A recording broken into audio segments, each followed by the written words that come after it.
Британский командос примерил форму якутского спасателя. Съемочная бригада из Великобритании работает над передачей о Якутии. В него войдет и сюжет о работе службы спасения Якутии. Что расскажут британские журналисты своим зрителям о якутских спасателях, постарался узнать Афанасий Николаев.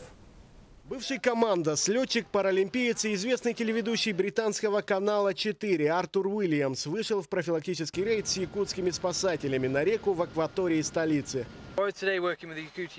Сегодня мы работали с якутскими спасателями и смогли изнутри увидеть их службу. Это было очень здорово. Мы провели ледовый патруль, причалили к островам, осмотрели местность, и они рассказали нам несколько удивительных историй о своей работе.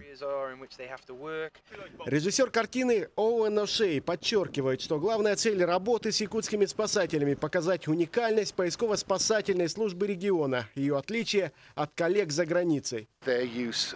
Во-первых, сердцем их работы является местный опыт выживания. Якутским спасателям удается комбинировать народные методы поиска с современными технологиями поиска и спасения. В этом и состоит уникальность службы спасения Якутии.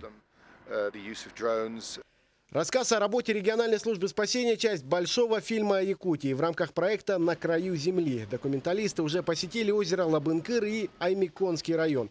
Его идея в том, что команда передачи выезжает в отдаленные и труднодоступные регионы, куда невозможно добраться без авиации. Передача выйдет на экраны уже этой осенью. Афанасий Николаев, НВК «Саха», Якутск.